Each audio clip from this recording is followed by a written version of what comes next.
Bon, ici, je vous ai mis un exemple là, de pour comment calculer là, le rythme là, de l'arythmie.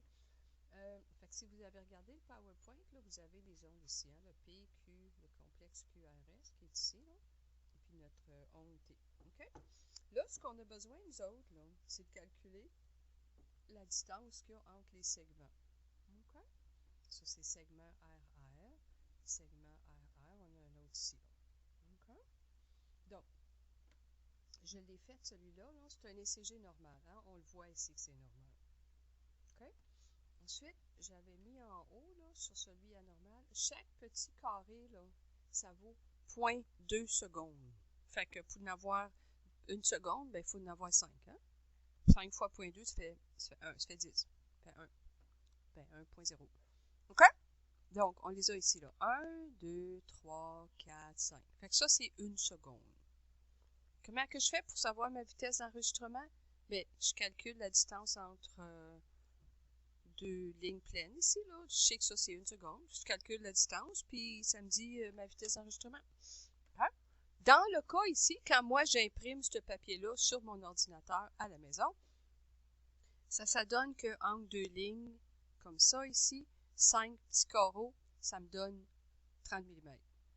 Ça ne veut pas dire que chez vous, ça va être la même chose, tout dépendant quelle grosseur vous l'imprimez puis comment votre imprimante fonctionne. OK? Fait que ça sera pas, ça peut être la même chose, mais ça se peut que ce soit différent. OK? Donc, qu'est-ce qu'on fait? Dans le PowerPoint, là, je l'explique. Fait que ici, vous avez un exemple. Vous pouvez travailler cet exemple-là avec le PowerPoint. Alors, j'ai ici une seconde, ça me donne 30 mm. Fait que ça veut dire que j'ai une vitesse de 30 mm seconde. Ça, on a vu ça l'année passée. Vous l'avez vu avec moi et Nathalie. OK? Ensuite, vous mesurez la distance entre deux ondes R. Une ici, une là. Puis j'ai ici. Ils sont de la même distance. Ici, c'est 24, puis ici, c'est 24. Mais pour les besoins de la cause, j'en ai mis un à 24, puis un à 23,5. Pour les besoins de la cause, on s'entend. OK? Donc, ici, la distance entre ces deux ondes-là, on va mettre 24 mm. Puis ici, on va mettre 23. Hein? C'est écrit en bas, là. En bleu, 24. En rouge, 24. Puis en bleu, c'est 23,5 mm. OK. Sachant que une seconde, c'est 30 mm, je veux connaître la durée entre ces deux ondes-là. On parle de durée ici, là. Hein? Parce que dans le PowerPoint, c'est écrit qu'on a une différence de plus que 0,16 secondes entre l'onde la plus courte et la plus longue. C'est de l'arythmie. Alors, c'est ce que je calcule ici. 24 mm, ça équivaut à 0,8 secondes. 23,5 mm, ça équivaut à 0,78. Là, pour les besoins de la cause, on n'arrondit pas. C'est juste pour les besoins de la cause, on va le garder comme ça. Donc, 0,8 moins 0,78, ça me donne 0,02. Est-ce que 0,02, c'est plus petit que 0,16? Oui. Donc, c'est normal. On va passer à notre anormal. Aussi. OK? Chaque petit carré vaut 0,2 secondes. Donc, pour avoir une seconde, on va en compter 5. Hein? 1, 2, 3, 4, 5. OK? Sur mon ordinateur, quand j'imprime ce papier-là, j'ai 31 mm. Ça ne veut pas dire que vous autres, ça va être la même chose.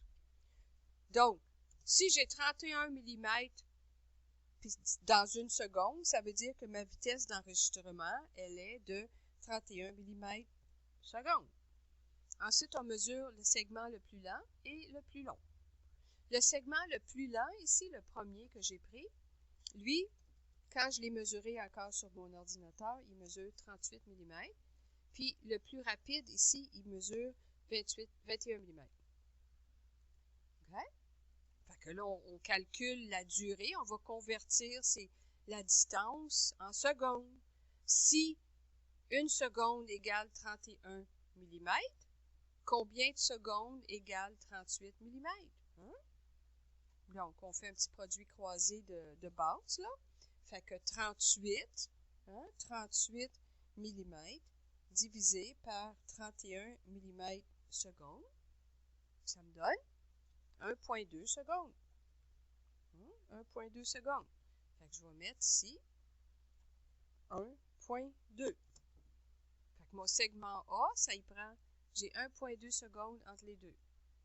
Mon segment B, il était de 21 mm. Donc 21 mm sur 31 mm seconde, ça me donnait 0,7 secondes.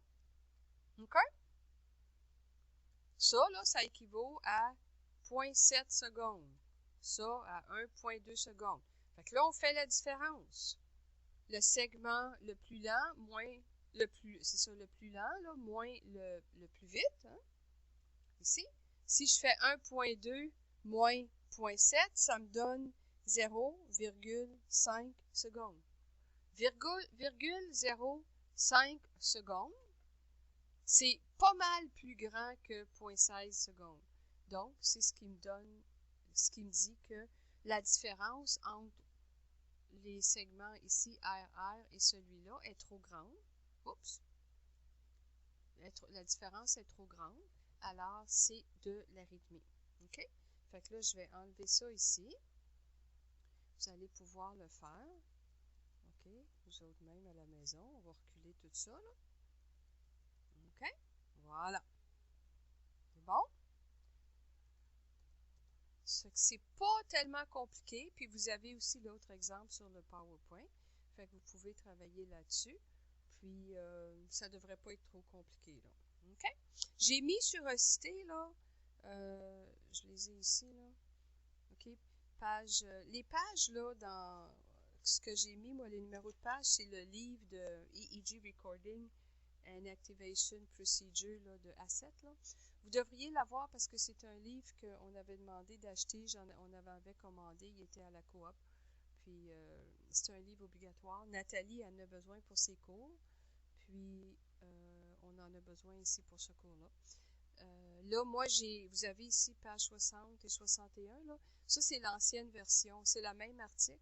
C'est juste que le numéro des pages change. Fait que vous autres, dans votre nouvelle version, c'est à la page 200, de la page 225 à... Je me souviens plus celle que j'avais écrite. Là. Attendez une minute, je vais aller voir. 225 à 235, je pense. Puis vous avez tout l'article au complet pour vous expliquer, vous aider à comprendre l'ECG, là, comme pourquoi que l'ECG est important quand on fait les enregistrements. OK? Fait que l'exemple dans le PowerPoint, j'ai pris celui-là ici, là. Figure 14, OK? La différence entre les deux choses ici, là. OK? Puis la différence entre ces deux-là, hein? Entre le R et ce R-là, puis le R qu'il y a ici, puis le R qu'il y a là. Ça marche? Celui-là, c'est un PVC, là, on ne le prendra pas là. Mais même si on prenait la différence entre ça et ça, ça serait déjà trop élevé, là, la différence serait trop grande. Alors, c'est ça. Je vous laisse là-dessus. On va fermer lui. Et puis, bon travail.